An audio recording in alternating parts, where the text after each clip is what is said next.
Chapter 3. Into the Wider World. Thud! Thump! Whack! The 14-year-old Vicarist shouted, as he swooshed a stick from the courtyard recklessly through the air of the castle dining room, in imitation of well-notorious and often fantasized events from the day of his birth. But unlike his farmer namesake, young Vicarist did not abandon the wild men on the road and drive off in a cart with the rescued lady. He knelt beside the imaginary bodies of his beastly attackers. "In the name of the Father, and the Son, and the Holy Spirit," he spoke slowly and precisely while making the sign of the cross. "Lord Christ, save these men from the violence of my staff, and from their own natures. Redeem them, that they may serve you as I do." He followed this prayer with a hymn of thanksgiving, a slightly higher-pitched but uncannily similar rendition of his mother's nightly lullaby. As I mentioned earlier, his mother's goodness and her naivety magnified inside of him. It was sort of pathetically adorable how much authentic compassion he felt for these smelly, hairy phantoms that lay invisibly vanquished on the dining room floor. He wept for them, but smiled through his tears in full faith that his prayers for their redemption would be heard and answered by a nurturing and omnipresent God. This faith freed him to rise to his feet, raise his stick, and face the next horde of enemies swinging from the chandelier or climbing over the chairs and tables to attack his dear mother. These fanciful, gallant, and splendidly benevolent imaginings occupied the largest portion of Vicarist's days, until September 1211, 2 months before his 15th birthday. His nearest brother had left the castle to join the forces in defense of the Holy Roman Emperor Otto IV of Brunswick. It was only when Vicarist remained alone in the halls of the castle that the Baron realized how unprepared his son was for life. At nearly 15 years old, he had no employable skills and no realistic understanding of the world beyond the castle courtyard. This was a predicament that needed desperate and immediate attention. The full force of every teacher and tutor at the Baron's disposal crashed against Vicarist's daily habits with destructive violence. It mattered little to the boy that he spent his days with strangers, learning and training in subjects not particularly dear to his heart. His savage imagination could make fanciful the most humdrum situation. What bothered Vicarist was his separation from his mother. Her sounds, her touch, and her smell had been as regular to his days as the vibrations of his own footsteps. But once his father seized his life and crammed him forcefully into the centuries-old Tannhäuser mold, his mother was virtually gone from his waking hours, as if abducted by wild, smelly men. For the first few weeks of his training, Vicarist was lethargic, and little from his books and from the lips of his tutors saturated deeply into his contemplations. He missed his mother terribly, and he cried during every solitary moment of his day. But in time, he adjusted admirably. The chivalric codes of Tannhäuser behavior that lined each lesson easily donned the cloak of Vicarist's fantasies. Although faith and religion were all but entirely absent from his training, his mother's spiritual influence slid stealthily between the cracks of the subjects taught in the classroom, and of the practical lessons with the sword and horse. It was Matildas's faith and sense of divine purpose instilled in Vicarist from his earliest lullabies, which powered his enthusiasm for training. He quickly became a much more dedicated and diligent student than any of his brothers had been. His father was blind to the maternal influence that drove his son's ambitions, but that mattered little. He watched his youngest child grow as quick and accurate with the sword as with the pen, strong of shoulder and sharp of wit. The image of Vicarist in the Baron's eyes created an ambitious itch that could only be scratched by more and harder training. Not only did Vicarist have the advantage of solitary attention from his tutors, he showed promise that inflamed his father. Luitpold added little to his son's education, but was almost always present, watching and plotting how his youngest pawn could be played to political advantage. At the end of his long days, Vicarist belonged to his mother. He skipped no detail, however minute, in relaying to her the events of his day. The religious sensibilities that had hidden successfully in the cracks of his training poured forth in the evening as he reenacted with dramatic fervor every flick of his wrist from his day's activities. Matildas laughed until her belly ached, and cried until she laughed her tears away again. In those evening dramatics, Vicarist describes in detail every fantastical adventure that played out silently in his head while he trained. Matildas thanked God with more beholden gratitude than any mother had ever prayed. Every morning she saw what her husband and the boy's teachers did not see: a beautifully balanced and divine blend of extraordinary abilities and a faithful, righteous sense of divine purpose. A dynamic fire shone from his eyes that, as familiar as she was with it, still struck Matilda's, and felt as if it heated her from skin to marrow. In short, she watched her son become all that she hoped, prayed, and believed he would be, since that thrilling day when he came into her life. Until discovering Vickers' talents, the Baron had little interest in dining with his youngest child and hearing reports of his day. But after such demonstrative excellence in the classroom, and promise beyond his illustrious brothers, Louis-Poult insisted upon it. Mother, father, and son sat together late each evening, dining and conversing until the dining-room fires dwindled. After dinner, Vickers and his mother retreated to the chapel, where the most recent addition to the castle poked awkwardly from the hole, like a mole in the skin. It was commissioned by the Baroness, and was where she spent most of her day, particularly after the initiation of Vickers' studies. They prayed and sang and read scripture to each other. It was in these prayerful sessions that the lessons of the day were solidified into Vickers' heart and gilded with his mother's uniquely devout spirituality. It was on the wings of those shared prayers that Vickers flew into his nightly dreams, allowing him to awaken each day even more driven with divine purpose than the morning before. The following May saw Vickers' training take a practical turn. "You have learned much, my treasure," his mother whispered dotingly. But adding gravity to her tone, she continued, "That knowledge is not meant to reside in your head, a reclusive hermit, sharing nothing and receiving nothing from others. I have liberated you from your lessons today. Go from the castle, roam for one day and see men, women, and nature through the filter of your new understanding. Then return home and tell me what the world looks like through your eyes." As Matilda spoke, the hairs across Vickers' body rose to attention and repeating waves across him, dragging chills in their wake. He was excited and nervous. He wanted everything to happen to him, and he wanted nothing to happen. His mind was new and his heart was ancient. Despite their differences, these dueling organs collaborated to jolt Vickers to his feet. One demanded a quick kiss from his mother before a single step would be taken. The other yanked him from the castle and onto the surrounding paths the very next second. Vickers was outside, exposed for the first time to a world, the size and diversity of which he could not begin to fathom. Clouds, breezes, leaves dancing on trees, birds singing or flying overhead, none of these things were new to Vickers. He experienced all of these from the castle courtyard, but those identical occurrences were peculiar to him as he walked the road away from his home. They were sharper and seemed to sting his senses, almost uncomfortably, with freshness that took him by surprise. He was alert in the extreme, and his eyes, ears, nose, and skin grasped covetously at everything within their reach. It was too much to bear. Not 100 paces from the large wooden doors, he dropped to his knees, opened his eyes wider, and through a laughing cry he swung open a submissive invitation for the world to take him and do with him as it pleased. From her open window, Matilda could hear her darling son's eccentric wailing. A subdued version of the same sounds came through her nose, denied their preferred escape by her sealed lips. The sounds were not an imitation of Vickers, rather an authentic expression of similar feelings. It was not the stinging freshness of nature, but an equally acute and equally shocking sensation in her heart, hearing Vickers' reaction to his first steps into the world, and knowing that much newer and much more stinging experiences awaited her son. Vickers knelt and wailed and absorbed the freedom of nature until the severity of the sensation subsided. They were replaced by a rush of ambitions into his head. Standing paramount above them all was his lifelong desire to meet the man whose heroics with a staff animated a lifetime of romantic dining-room adventures, the farmer Vickers. How honored he would be to learn that the unborn child he saved 15 years earlier bore his name, and the noble woman he met on the path that day featured him prominently in her daily prayers of thanksgiving to God. Vickers had little to go on for his search for the farmer. Although his mother's stories of the event were vivid, the matters of the heart, her feelings, her fears and gratitude were more finely detailed than were the geographical particulars. So he followed his own heart, resulting in a whimsical meandering from path to road to path again.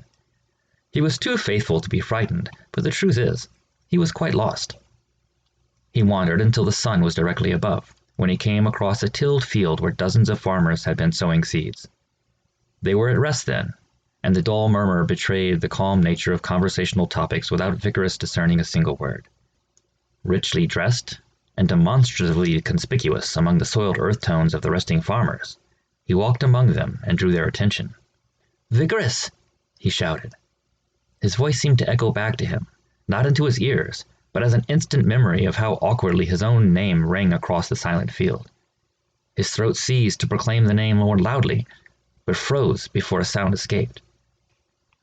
The crowd did not know him to be the son of their landlord, but they assumed him to be connected to the family in some way. They waited attentively for him to make his intentions clearer.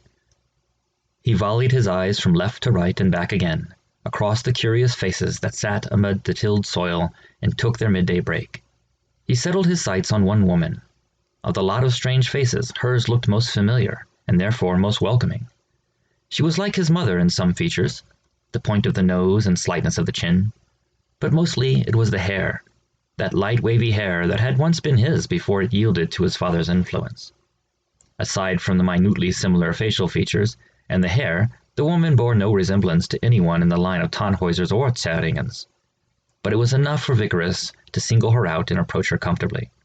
When he was within a few feet of her, she rose from the dirt, followed clumsily by an older man, grey at the temples and leathery of face, who looked too old to be her husband and too young to be her father. "What may I do for you, young sir?" she spoke to break the silent air. The anticipation of the following exchange was so intense among the farmers in the field that the very breeze seemed to pause to wait for an answer. Vickers bumbled. I'm looking for a hero. Well, my hero. My mother's hero. I am looking... Do you know a man named Vickers?" The woman spent little time pondering, answering quickly. "I know of the Baron's son, who goes by that name. Are you looking for him?" "I would not know him from any other young man. I'm afraid we will be of little help. Are you a friend of his?" Vickers began to answer, "I am..." followed by a few grunts and an irritated roll of his neck. He scratched his head above both ears for a few seconds, threw his hands to his side, stood taller, and raised his voice to all in the field.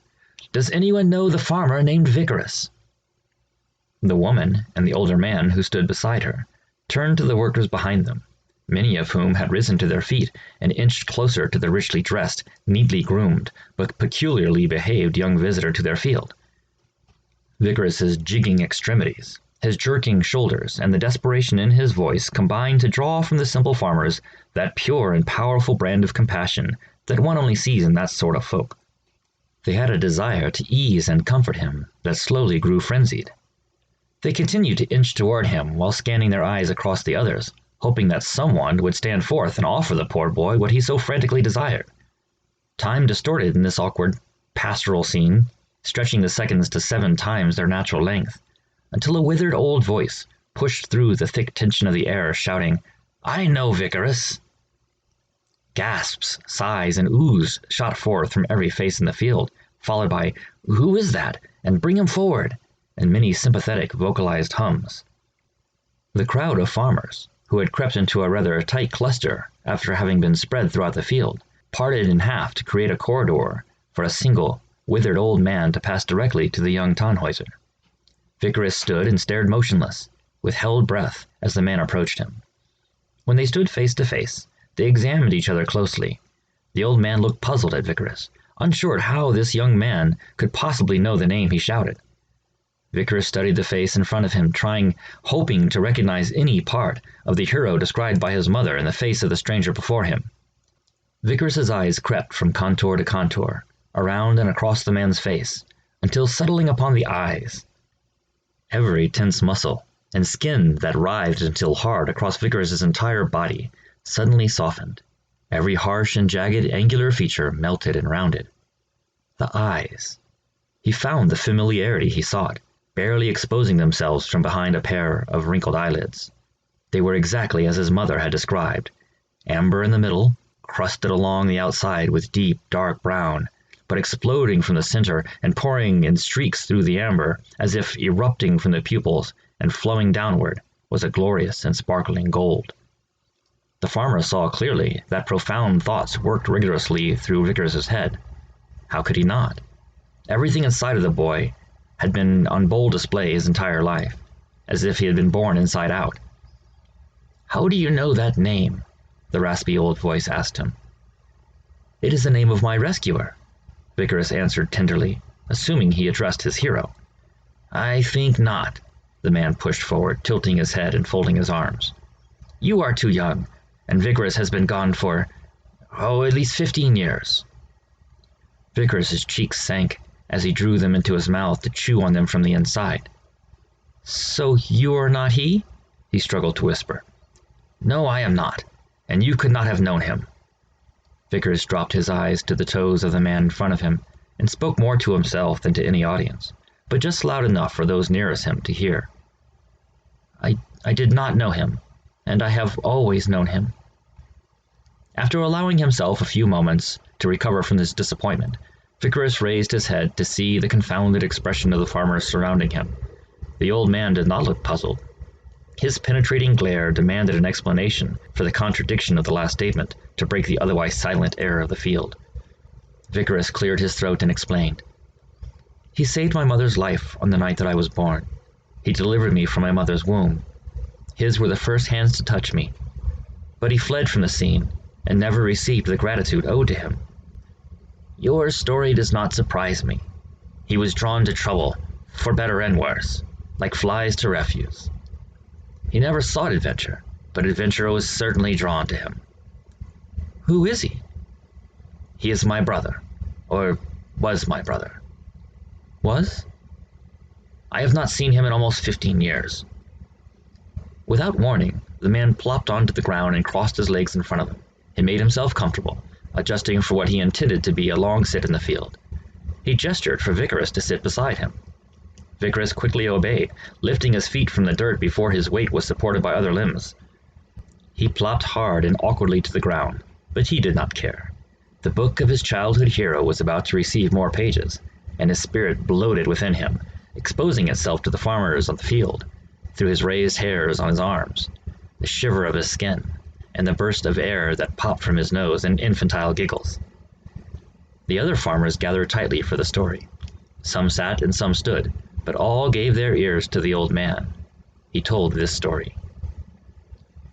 "Vickers is my younger half-brother. We were raised far to the north of here. Both our fathers died, leaving us with a tender, doting, but sickly mother. My brother fell in love and married, but he remained committed to our mother, and committed to me. Vickers' wife was a lively and radiant woman. She tended to our mother and to us, running our household effectively and affectionately. She was father, mother, and sister to me. But not one full year into their marriage she grew ill. We both watched the poor woman transition from the vibrancy of the angels, from a ripe fruit at its peak of brightness and sweetness, to a gray and withered casing that held to life by the thinnest of threads. The decline took mere hours. Together, my brother and I nursed this woman who had taken custody of our affairs like we were children. 2 days later, she died. That very evening we lost our mother. Our home was bitter with despair. Vickers' love for his wife was of the rarest and purest sort. He was stricken so violently by the loss that I thought I would lose him too. And 3 weeks later, Vickers showed no signs of recovery. He withdrew. He spoke little and ate even less. I had to do something for my brother, so I took him away. We had little to lose. Without the matriarch of the house, all fell quickly to pieces. So we took little more than could be stored in our pockets, and we sought people, places, and work with as few reminders of our broken lives as could be found in a month of travel by foot. I took him here. We found work with these fine folks, here in the Baron's fields. The toil of manual labor and the support of this community work an unexpected magic on our spirits. Vickers showed immediate signs of revival, but he often went for long walks alone and came back crying. One night, he did not come back. It was, I assume, the night that you were born. It was in November, about 15 years ago. There was always some distraught maiden or helpless child being thrown into his path by fate. I am not surprised to encounter one of them today." While telling the story, the old man's eyes remained stuck on a single thread in his pants. He looked up to catch the sun's sparkle from the glossy, tear-drenched cheeks of young Vickers. The other farmers had tightened in formation around them, many clinging to each other or holding hands. After a long pause, while hardly an exhale entered the air of the field from the captivated audience, Vicarus dared to ask, "Have you no idea where he has gone? What has happened to him?" After a slow shake of his head, performed in a thoughtful trance, the old man shifted his eyes to Vicarus's and remarked, "I rather hoped you might tell me." "He delivered me from my mother's womb, handed me to her, and disappeared into the surrounding woods. That is the last any Tannhäuser ever saw of him." At the mention of his family name, the farmers stood and shuffled. The field belonged to the Baron. The farmers were his workers. The old man simply smiled, able to his own delight to put a face to the woman rescued by his brother, the face of the notoriously beautiful Baroness. Vicarus eyed the old man up and down.